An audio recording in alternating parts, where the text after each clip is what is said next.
कहानी शुरू होता है जब एक लड़का आँख खुलता है और सोचता है वो कहाँ है। एक औरत उसके पास में खड़ा है और वो सोचता है क्या ये उसकी माँ है। वो एहसास करता है ये नहीं हो सकता क्योंकि वो उसकी माँ जैसा बिल्कुल नहीं दिखती और वो देखता है कि वो बहुत मुश्किल से हिल पा रहा है। चीजें और भी ज्यादा मिस्टीरियस हो जाता है जब वो देखता है उसके सामने तैरते हुए एक स्किन को। स्किन पर हर तरफ काफी एट्रीब्यूट्स है तो वो सोचता है क्या ये उसका स्टेटस है। यह एहसास उसके लिए काफी डिसअपॉइंटिंग है क्योंकि वो देखता है कि उसका लेवल 1 पर आ गया है। इससे भी अजीब बात यह है कि उसका कोई नाम नहीं है। तभी एक आदमी आता है जिसे वो औरत हिज मैजेस्टी कहता है तो वो लड़का सोचता है क्या ये कोई एम्परर है। एम्परर ऐलान करता है कि इस लड़के का नाम नोआ होगा और उसके पास 13th इंपीरियल प्रिंस का टाइटल होगा। एम्परर को बताया जाता है नोआ के पास वाटर मैजिक का एफिनिटी है तो वो फैसला करता है कि नोआ एलमरिया नाम की इलाके पर राज करेगा। ये डोमिनो उसके लिए बिल्कुल सही होगा क्योंकि ये वही जगह है जहाँ वाटर क्लैन रहता है। नोआ देखता है कि उसकी स्किन पर चीज बदल रहा है। एम्परर नोआ की स्किल देखना चाहता है तो पीस्टू ने दिखाता है। फिर कमरे में मौजूद हर कोई स्टेटस स्किन देखकर शौक हो जाता है। नोआ को समझ में नहीं आता कि इसका क्या मतलब है लेकिन वो देखता है कि उसकी वाटर एट्रीब्यूट के साथ वाली वैल्यू बदल गया है। कमरे में मौजूद हर कोई हैरानी से सुन हो जाता है क्योंकि नोआ का एसएस रैंक का वाटर एट्रीब्यूट है। नोआ की माँ को भी यकीन नहीं होता क्योंकि ये स्टेट उसका पैदा होने के टाइम से बहुत ज्यादा है। पीस्ट के पास बोलने का कोई शब्द नहीं होता और वो सोचता है कि क्या नोआ पहले से याबिकन हो चुका है। एसएस रैंक हासिल करना बहुत ही रेयर बात है और इतनी कम एज में ये मिलना बिल्कुल इम्पॉसिबल है। सारे देखने वाला नोआ को हैरानी से देख रहा है क्योंकि उन्हें एहसास होता है कि उन्होंने एक बहुत बड़े टैलेंटेड इंसान को जन्म लेते हुए देख रहा है। नोआ अभी भी बहुत कंफ्यूज है और उसे समझ में नहीं आ रहा है कि इसका क्या करे। उसे बस इतना पता है कि उसे एक नया जिंदगी मिला है और वो एक नोबेल के रूप में रीइंकार्नेट हुआ है। नोआ का नया घर आयरिस एम्पायर है जो पहाड़ियों के बीच वॉरियर का एक नेशन है। एम्पायर का 10 से भी ज्यादा बेटा है जिन्हें इंपीरियल प्रिंस कहा जाता है। प्रिंस को वहाँ के लोग सबसे बड़े नोबेल के रूप में सम्मान देते हैं। नोआ को रीइंकार्नेट हुए अब 6 साल हो चुका है और उसे अपनी स्टेटस के बारे में कुछ एहसास हुआ है। जो वैल्यूज वो अपनी स्टेटस स्क्रीन पर देखता है वो दूसरों से अलग है। दूसरे लोग नॉर्मल रैंक देखता है पर नोआ अलग वैल्यूज देख सकता है। जहाँ सबको उसका वाटर एट्रीब्यूट डबल एस दिखता है वही नोआ को E+S दिखाई देता है। उसने ये सीखा है एक्स्ट्रा वैल्यूज उन लोगों से आता है जो उसका सबऑर्डिनेट है। जैसे कि उसको वाटर एट्रीब्यूट में जुड़ा हुआ एस उस डोमेन से आया था जो उसे जन्म पर मिला था। एम्परर ने नोआ को एलमरिया का डोमेन दिया था जिस वजह से वहाँ के रहने वाले सारे लोगों को उसका सबऑर्डिनेट बना दिया। एलमरिया वाटर क्लैन का घर है इसीलिए उन्हें अपना सबऑर्डिनेट बनाकर नोआ को वाटर एट्रीब्यूट में बड़ा बूस्ट मिला। यहाँ तक कि उसका मेज भी उसकी स्टेटस में थोड़ा बहुत बूस्ट देती है। इससे साफ होता है कि उसकी किसी भी सबऑर्डिनेट से उसे फायदा मिलेगा चाहे वो कितना भी कमजोर क्यों ना हो। मतलब नोआ और भी ज्यादा सबऑर्डिनेट बनाकर और भी ज्यादा स्ट्रॉन्ग बन सकता है। एक और चीज जो नोआ देख सकता है वो ये है कि उसका लेवल इन्फिनिट बढ़ सकता है। जब मेट्स नोआ को दिन के लिए तैयार करती है तो उसकी आसी बिहेवियर के लिए तारीफ करती है। इससे इसके ज्यादातर बच्चे शरारती होती है पर नोआ हमेशा शांत और कॉम्पोस्ट रहता है। नोआ ने स्टेटस स्किन के बारे में बहुत कुछ सीख लिया है पर अभी वो सिर्फ 6 साल का है इसलिए उसका शक्तियाँ लिमिटेड है। तभी इबिलियन नाम की मेड उसे बताती है कि 2 विजिटर्स आया है। नोआ बताता है कि इबिलियन एक शानदार मेड है जो हॉस्पिटैलिटी में माहिर है। इबिलियन नोआ को बताती है कि उसका 2 भाई उसे मिलने आया है और वो आराम से आ सकता है। नोआ जानता है कि वो उन्हें ज्यादा इंतजार नहीं करा सकता क्योंकि उनमें से एक क्राउन प्रिंस है। एक का नाम हार्ने जो 4th प्रिंस है और दूसरे का नाम एल्बर्ट जो क्राउन प्रिंस है। नोआ देर से आने के लिए माफी मांगता है और भी दिखाता है कि वो हमेशा की तरह बहुत पोलाइट है। नोआ हमेशा तामीज से पेश होता है तो भाइयों को यकीन है कि वो एक दिन बड़ा काउंसिलर बनेगा। तभी एल्बर्ट बताता है कि वो नोआ के लिए एक तोहफा लाया है। एल्बर्ट किसी से उसे अंदर लाने को कहता है पर वो तोहफा कोई अच्छी चीज नहीं है। वो एक कॉफिन जैसा दिखता है और ब्लैक ऑरा से घिरा हुआ है और उसे लाने वाला आदमी डरा हुआ है। वो आदमी डर से पसीना पसीना हो रहा है तो नोआ सोचता है कि क्या हो रहा है। एल्बर्ट उस आदमी को बॉक्स खोलने को कहता है तभी नोआ एक पल के लिए डर जाता है। उसे लोगों की चिल्लाने की आवाज आता है जो प्रिंस एल्बर्ट से जान बचाने के लिए भीख मांग रहा है। ये सिर्फ एक इल्यूजन है जो नोआ को हो रहा है क्योंकि केस के अंदर सिर्फ एक तलवार है। एल्बर्ट पूछता है नोआ इसके बारे में क्या सोचता है और नोआ कहता है कि ये कमाल है।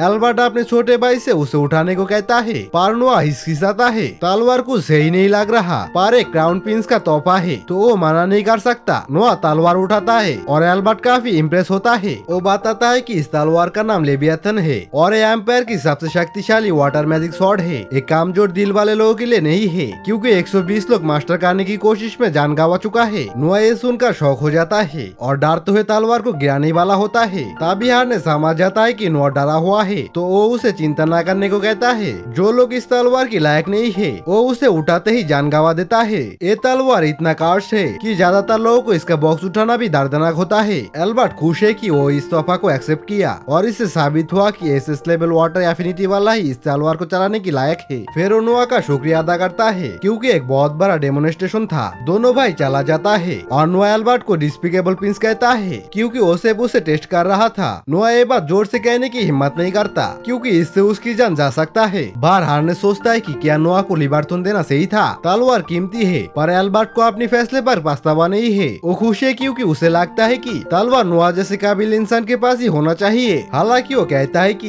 नोआ की काबिलियत की वजह से ही उसे अपनी पेट से कटवाने की मजा चखाना चाहिए। उस रात नोआ देखता है कि उसकी मेट जोई परेशान है। जोई कहती है कुछ भी नहीं, पर नोआ कहता है कि उसे बताए। जोई नोआ की पर्सनल मेड है और वो बताती है कि उसे कुछ टाइम के लिए छुट्टी चाहिए। उसके होम टाउन में बाढ़ आई थी और उसकी बचपन की फार्म जिसके साथ वो बड़ा हुई है वो भी पूरी तरीके से खत्म हो चुका है। उसके माँ अकेला रहती है और उनके पास अभी कोई काम नहीं है तो उन्हें मदद चाहिए। जोई की रिश्तेदार कुछ नहीं कर रहे और उन्होंने जोई को रेड लाइट डिस्ट्रिक्ट पर काम करने को कहा है। उन्होंने उसे वर्थलेस कहा और भी कहा कि वो खुद को प्रिंस की सर्वेंट कहकर बेच सकती है। नोआ उसे बीच में रोक देता है क्योंकि उसने काफी सुन लिया है और उसके पास एक अलग आइडिया है। जोई को खुद को बिकाने की जरूरत नहीं है, वो उसकी माँ को मेंशन में नौकरी दे देगा। उसे फ्रंट गेट लॉक करने की इंचार्ज होगी और वो उन्हें हर महीने 10 रहने पे करेंगे। ये बहुत भारी बात है पर जो कहती है कि उसने कभी इस काम के बारे में नहीं सुना। वो उन्हें स्टैंडर्ड सैलरी से कहीं ज्यादा दे रहा है पर नोआ ये जानता है नोआ की दारियादिली खत्म नहीं होती। वो बताता है कि कैपिटल के बाहर एक पुराना घर पड़ा हुआ है। वो कहता है कि जो और उसकी माँ वहाँ रह सकता है तो जो उसकी काइंडनेस देखकर रोने लगती है। जो बार बार शुक्रिया करती है पर नोआ प्रोफेशनल रहता है और उसे काम जारी रखने को कहता है। इस बीच वो सोचता है कि वो अपनी किसी वर्कर को रेड लाइट डिस्ट्रिक्ट पे काम नहीं करने दे सकता। इससे उसकी 13 प्रिंसेस की टाइटल पर बात आएगी। पर इससे ज्यादा जरूरी है कि जो उसकी सर्वेंट है वो काफी टाइम से उसके साथ है और वो हमेशा उसके लिए काम करेगी। तभी नोआ अपने बाटलर डायलन को बुलाता है। नोआ बताता है कि जो के गाँव में बाढ़ आया है तो वो डायलन को वहाँ से ज्यादा जमीन खरीदने का ऑर्डर देता है। जो पूरी तरीके से हैरान हो जाता है। नोआ बताता है कि कुछ बुरे लोग गाँव वालों को धोखा देने की कोशिश करेंगे जिन्होंने सब कुछ खो दिया है। नोआ उन्हें बचाना चाहता है इसीलिए डायलन से कहता है कि कुछ बुरा होने से पहले सब कुछ सिक्योर कर लो। नोआ पूछता है क्या हुआ, सब चुप क्यों हो? तो डायलन बताता है कि वो बस हैरान है। नोआ बहुत छोटा है पर वो इस सिचुएशन को इतने समझदारी से हैंडल कर रहा है। एहसास से पर नोआ सोचती है कि उसने रीइंकार्नेट होने से पहले ऐसे बहुत कुछ देखा है। डायलन पूछता है कि पैसा कहाँ से आएंगे क्योंकि सारी जमीन खरीदने में 7 लाख रहने लगेंगे। जो ये नंबर सुनकर शौक हो जाती है। कैपिटल में एक एडल्ट आदमी की सालाना कमाई 120 रहने होती है। नोआ के अपने सर्वेंट साल के 8,000 रहने कमाते हैं। टैक्स रेवेन्यू और एम्पायर की गिफ्ट मिलाकर भी नोआ के पास से 5 लाख रहने हैं। इसका मतलब उसे 2 लाख रहने और चाहिए। पर उसके पास एक आइडिया है। कैपिटल के साउथ में उसके अपनी जमीन है तो वो उसे बेचने का फैसला करता है। डायलन बताता है कि वो जमीन एम्पायर का गिफ्ट है तो वो उसे बिना परमिशन में बेचना क्राइम होगा। नोआ को परवाह नहीं है। वो कहता है कि वो अंजाम भुगतने के लिए तैयार है। जोई नहीं चाहती कि वो मुसीबत में पड़े पर नोआ कहता है कि नोबेल से कुछ फर्ज होता है, कभी कभी उन्हें खुद का बलिदान देना पड़ता है ताकि लोगों को खुशी मिल सके। डायलन समझ जाता है और कहता है कि वो ऑर्डर पूरा करेगा। वो नोआ का शुक्रिया अदा करता है क्योंकि डायलन भी उस एरिया से था। कुछ टाइम बाद नोआ 200 के लिए निकलने की तैयारी करता है। वो अपने भाई हेनरी के पास जाता है और पहले सलाम न करने की वजह से माफी मांगता है। नोआ बताता है कि उसने 200 में जमीन खरीदा है तो वो वहाँ जा रहा है। हेनरी देखता है कि नोआ लेविथन ले जा रहा है तो वो पूछता है क्या वो इसे इस्तेमाल करेगा। नोआ कहता है नहीं, वो बस इसे टेस्ट करने के लिए ले जा रहा है। उसे पहली बार तलवार पकड़ने के बाद एक ताकत महसूस हुआ था पर उसके बाद नहीं हुआ। हेनरी ने तलवार के बारे में इन्वेस्टिगेशन की है इसीलिए वो उस पर बात करने आया है। एल्बर्ट ने अजीब बातें की थी इसी वजह से हेनरी ने सास पता लगाया। लेविथन की अपनी एक मर्जी है, वो सिर्फ उसे मानता है जिसे वो मास्टर समझता है। नोआ तलवार को एक पागल कुत्ते जैसा समझता है जिसका बिलीफ जीतना पड़ेगा। हेनरी उसे ले जाने को तो कहता है पर यूज करने से मना करता है। वो बताता है कि अगर नोआ ने इसको इस्तेमाल किया तो उसका जान जा सकता है। थोड़ी देर बाद नोआ 200 पहुंचता है और जोई नुकसान देखकर डर जाता है। घर पूरी तरह तबाह हो चुका है तो नोआ समझता है कि जमीन खरीदना मुश्किल होगा। जमीन की कागजात खराब हो गया होगा तो उन्हें गवर्नमेंट ऑफिस की लिस्ट से खरीदना होगा। डायलन और जोई शौक है क्योंकि नोआ ने एक नजर में ही ये सब पता लगा लिया। नोआ डायलन को ऑफिस जाने को कहता है और भी कहता है कि अगर कुछ हुआ तो वो जिम्मेदारी लेगा। फिर नोआ जोई के साथ जमीन देखने जाता है। फसलें सार चुकी है तो इस साल कोई हार्वेस्ट नहीं होगा। जोई कहती है कि यह रहना खतरनाक है पर नोआ को कोई परवाह नहीं। वो कहता है अगर बुरा लोगों की वजह से उसे रोका गया तो रात को अकेला निकल जाएगा। तभी उन्हें एक घंटी की आवाज सुनाई देता है। और जोई बताती है कि बेघर लोगों को खाना दिया जा रहा है। इसका मतलब एम्पायर अपने काम कर रहा है, पर खाना बहुत फीका है, वो बस उबला हुआ पानी है और उसका स्वाद बहुत गंदा है। नोआ गुस्सा है क्योंकि खाना सड़ चुका है, पर लोग कहता है कि वो कुछ मांग नहीं सकते, वो बस खुश है क्योंकि उन्हें कुछ मिल रहा है। नोआ को यकीन नहीं होता कि एम्पायर उन्हें सड़ा हुआ खाना बांट रहा है। तभी एक लोकल गवर्नमेंट ऑफिशियल इंस्पेक्शन के लिए आता है। वो लॉर्ड गेराल है और वो खाना चेक करता है। वो उसे देखकर कहता है कि ऐसे ही है। हालांकि बात वो इतनी है कि उसे नाक बंद करना पड़ता है। नोआ इसे ऐसे नहीं छोड़ता और कहता है कि लॉर्ड गेराल को जरूर रिश्वत मिल रहा है। डायलन और जोई डर जाता है कि नोआ एक नोबेल से ऐसे बात कर रहा है। नोआ इल्जाम लगाता है कि गेराल को लोगों की परवाह नहीं है और उसे पैसे खा रहा है। गेराल मना नहीं करता और कहता है कि ये मेहनत का कमाई है, इसीलिए पैसा मिलना उसका हक है। वो लोग हंसते हैं और कहता है कि इस बच्चे ने एक अच्छा सबक सीखा। नोआ हंस नहीं रहा और उसे गेराल की बात पसंद नहीं आई। नोआ गुस्से में आई और लेविनियत के साथ कुछ हो रहा है। नोआ कहता है कि डिजास्टर विक्टिम के खाने से अमीर बनना एक क्राइम है। गेराल कहता है कि उसे इंसल्ट करना मतलब इस लैंड की रूलर शिरोन का इंसल्ट करना। नोआ उसे बीच में रोककर कहता है कि वो कमजोर पर जुल्म करने वाले लोगों से नफरत करता है। नोआ का गुस्सा बढ़ने लगता है और तलवार से बिलाकोरा बहने लगता है। गेराल नोआ को एक गुस्से वाला कुत्ता कहता है और नोआ को लेवियंत की याद आता है। नोआ गेराल की सजा सुनाने वाला होता है, पर गेराल खुद हमला कर देता है।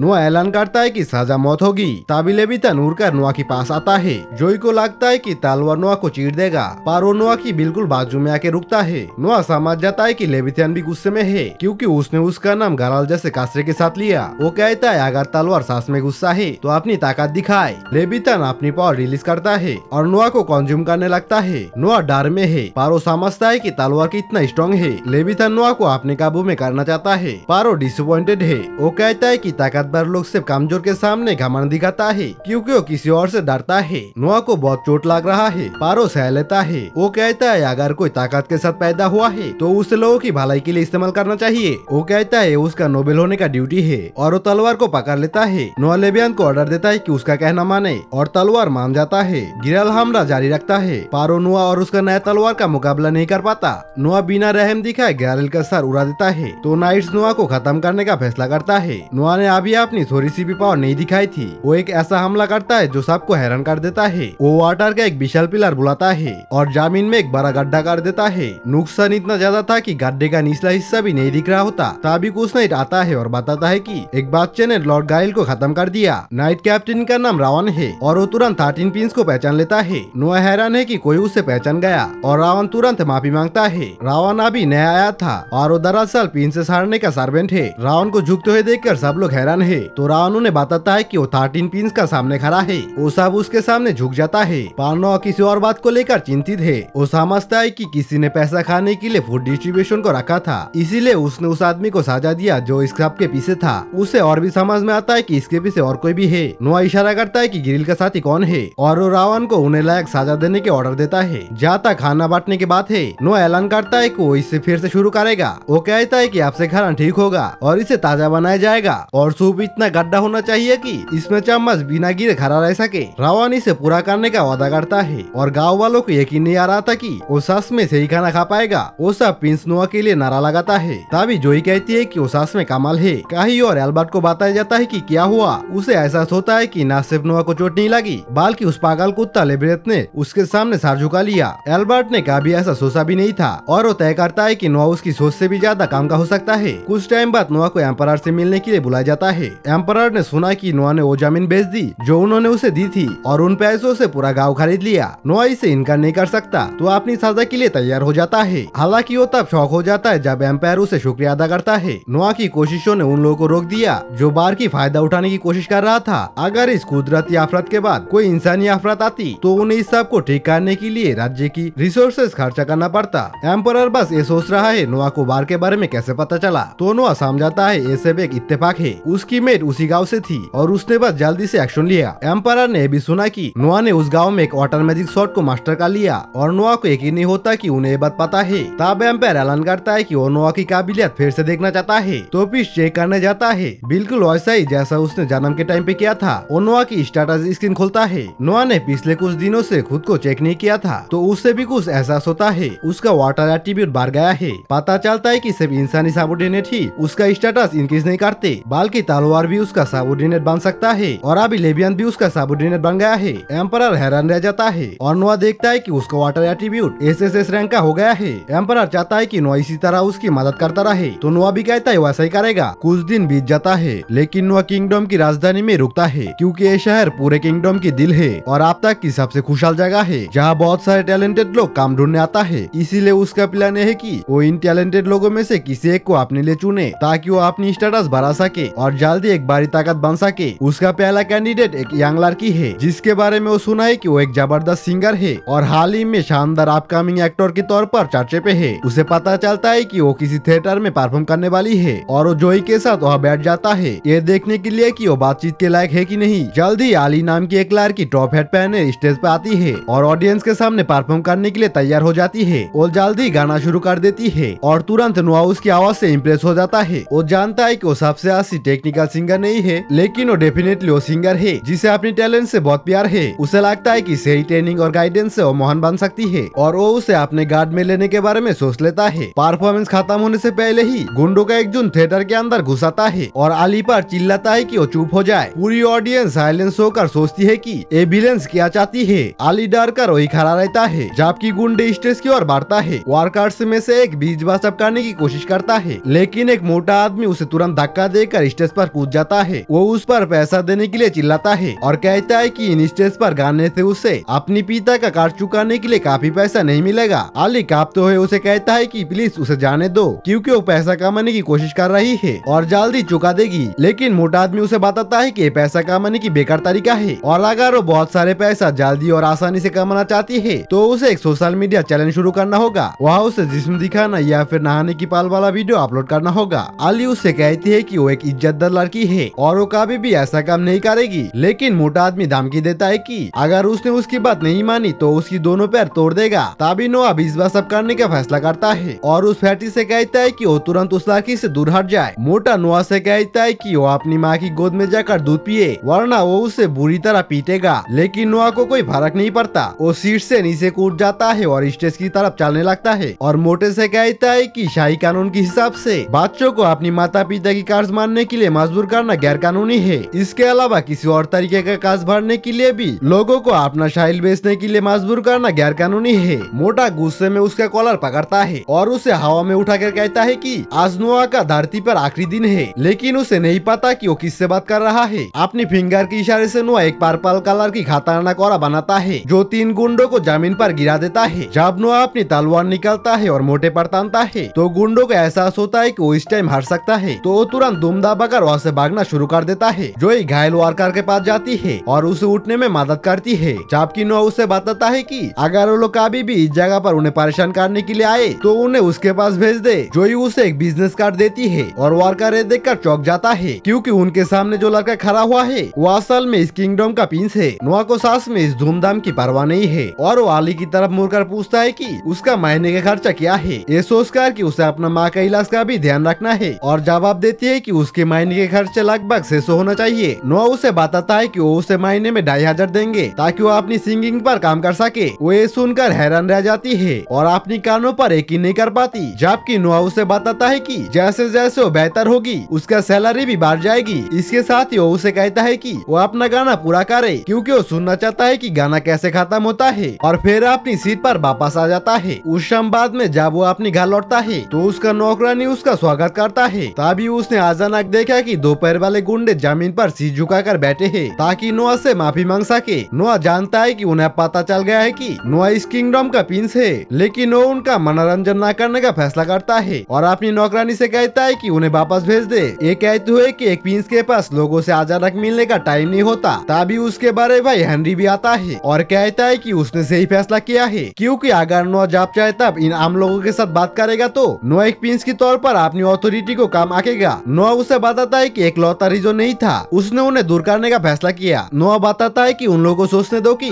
आज दोपहर में उस लड़की के साथ किया गया स्टैंड की वजह से मैं बहुत गुस्से में हूँ और इससे वो लोग इतना ज्यादा डर जाएगा कि वो उसे दोबारा परेशान करने के बारे में नहीं सोचेगा। हेनरी पूछता है कि ये लड़की कौन है और नोआ उसमें इतना क्यों लगा हुआ है। नोआ दावा करता है कि वो सच में एक अच्छी सिंगर है और उसे लगता है कि अगर वो खुद को बेहतर बनाते रहे तो वो किंगडम के लिए एक एसेट बन सकती है। हेनरी मुस्कुराता है और कहता है कि नोआ बहुत जवान है, लेकिन वो फिर भी हालत की प्रॉब्लम के बारे में एक बारे आदमी की तरह सोचता है। वो बताता है कि गैरी बिल्कुल उसकी उम्र के करीब है, लेकिन वो बिल्कुल बच्चे की तरह बिहेव करता है और उसके जैसा स्मार्ट कोई नहीं है। नोआ प्यार से जवाब देता है कि गैरी भी जल्दी हालात को समझने लगेगा। नोआ जानता है कि भलाई वो उन्हें अपना भाई कहता है, लेकिन हेनरी और गैरी सास से खून की भाई है क्योंकि वो दोनों एक ही माँ के बेटे हैं, जबकि नोआ की माँ अलग है। फिर हेनरी बातचीत को अपनी तलवार की ओर मुड़ता है। ये दावा करता है कि उसे सच में नहीं लगा था कि ये पॉसिबल है, लेकिन नोआ सच में तलवार चलाने में माहिर लगता है। फिर वो पूछता है कि तलवार असल में कहाँ है और नोआ इसे कैसे ले जाता है, जबकि ये उसके लिए बहुत भारी है। नोआ उड़ता है और दिखाता है कि वो ये कैसे करता है, क्योंकि नोआ जल्दी अपनी जादू का इस्तेमाल करके तलवार को अपने भाई के सामने बुलाता है। हेनरी हैरान था क्योंकि ये पहली बार था जब उसने किसी को इस तरह मैजिक से चीजों को निकालते हुए देखा और पूछता है कि उसने इसे कहाँ रखा था और क्या दर्द हुआ।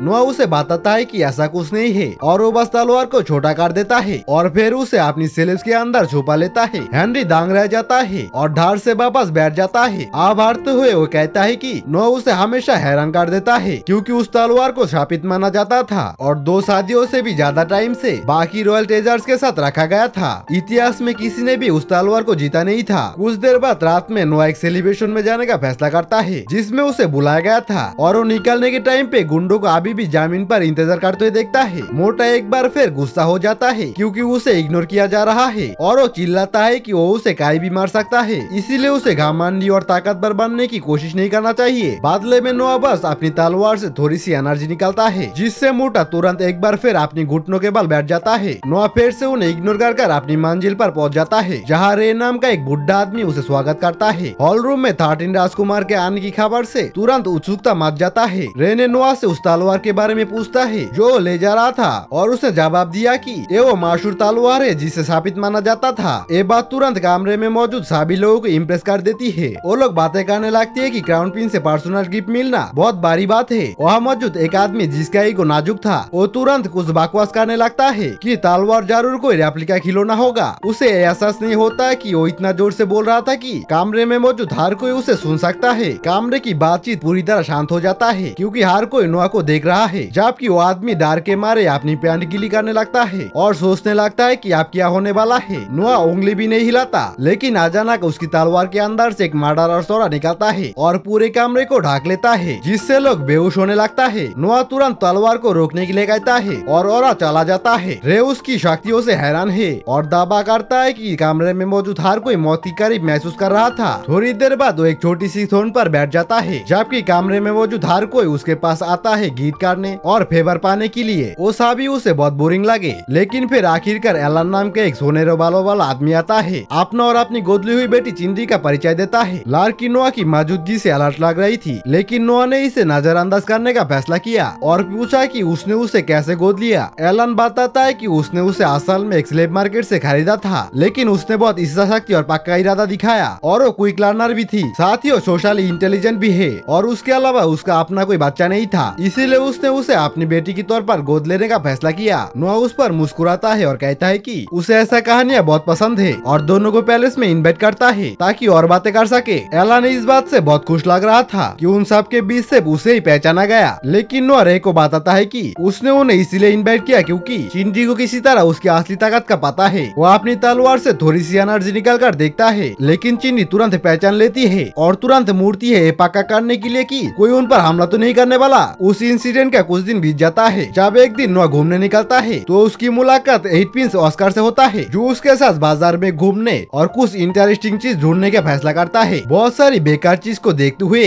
किसी का ध्यान ना जाने वाले गिमोर पर नोआ का ध्यान जाता है। जैसे ही वो उसको उठाता है तो अचानक उसकी स्टेटस इस रैंक में बदल जाता है। इससे उसका इंटरेस्ट जाग जाता है और वो खरीद लेता है। तभी देखता है कि उसकी तलवार उस पर रिएक्ट कर रहा है। ऑस्कर को लगता है कि ये किताब किसी जादूगर की बनाई हुई किसी पुरानी किताब है, लेकिन किताब अचानक खुल जाता है और एक बहुत बड़ा मॉन्स्टर बाहर आ जाता है। ऑस्कर नोआ से चिल्ला के कहता है कि वो पीछे हट जाए और सेफ्टी में चला जाए, लेकिन नोआ बस तलवार निकालता है और मॉन्स्टर का सामना करता है। वो जादुई जीव को काटने की कोशिश करता है, लेकिन पहली बार में फेल हो जाता है। तभी वो अगली अटैक में थोड़ा सा एक्स्ट्रा मैजिक इस्तेमाल करने का फैसला करता है और उसे ऊपर की ओर निशाना बनाता है ताकि वो किसी और का नुकसान न करे। इसके साथ ही मैजिकल बीच खत्म हो जाता है और ऑस्कर वह खड़ा रह के सोचता रह जाता है कि इस टाइम पे उसका छोटा भाई कितना ज्यादा ताकतवर है। ये अद्भुत काम देखकर एक शॉपकीपर बाहर की तरफ दौड़ता है और जमीन पर झुक जाता है। वो नोआ से कहता है कि वो उसकी दुकान में रखी हुई एक चीज को देखे जो शायद कोई बड़ा ट्रेजर हो। वो प्रिंस को अपनी दुकान पर वापस ले आता है, एक एक जादुई रिंग दिखाता है। ये दावा करता है कि इस रिंग ने अभी तक किसी को अपनी मालिक के रूप में शिकार नहीं किया है और नोआ से इससे आजमाने के लिए कहता है। नोआ ने रिंग अपनी उंगली पर पहनी और तुरंत मैजिक एक्टिव हो गया और उसका पूरा शरीर एक खूबसूरत आर्मर से ढक गया। शॉपकीपर हैरान रह गया, लेकिन नोआ को ये बहुत पसंद आई और उसने उसी पल इसको खरीद लिया। लेकिन ऑस्कर ने उसे पैसे देने से मना कर दिया और कहा कि ये उसकी तरफ से तोहफा होगा। ये सब खत्म होने के बाद उसने आली को देखने के लिए थिएटर जाने का फैसला किया, लेकिन जैसे वो गाड़ी से बाहर निकला उस मोटे ने तलवार से उस पर हमला कर दिया। नोआ तुरंत अपनी रिंग से एक शील्ड का इस्तेमाल करके हमले को रोक दिया, जबकि गाड़ी का ड्राइवर उस मोटे आदमी को जमीन पर गिरा देता है और उसे पकड़ लेता है। नोआ को इस टाइम पे इसका कोई परवाह नहीं है और वो ऑडिटोरियम में जाकर आली को स्टेज पर देखता है, जो दो नशे में धुत आदमी से निपट रहा है, जो उसके लिए एक दूसरे से लड़ रहा है। नोआ बीच में आता है और अपना मैजिक का इस्तेमाल करके उन्हें कपड़ा पहना देता है, जिसके बाद वो लोग डर कर थिएटर से भाग जाता है। फिर वो मालिक को बुलाता है और उसे बताता है कि वो इस थिएटर में सिक्योरिटी की कमी की वजह से निराश है और उससे पूरी जगह खरीदने का ऑफर देता है। मालिक थोड़ा हिचकिचा रहा था, लेकिन जोई तुरंत मैजिक से 1 लाख रुपए निकाल लेती है, जिससे मालिक को जरूरत का सारा मोटिवेशन मिल जाता है और वो तुरंत थिएटर बेच देता है। आली प्रिंस का शुक्रिया अदा करती है और कहती है कि वो उनका कर्ज कभी भी चुका नहीं सकती, लेकिन वो उसे गाने पर ध्यान देने को कहता है, क्योंकि नोआ चाहता है कि वो एक दिन राजा के सामने गाए। इसके साथ ही वो ऑडियंस में वापस बैठ जाता है। तब आलिया अपना एक गाना खास उसके लिए शुरू करती है, लेकिन यहीं पर ये वीडियो खत्म हो जाता है। अगर वीडियो अच्छा लगा तो वीडियो को लाइक और कमेंट करके बताना और इसका अगला पार्ट देखने के लिए चैनल को सब्सक्राइब करके रख देना। फिर मिलेंगे नया वीडियो के साथ। Bye bye.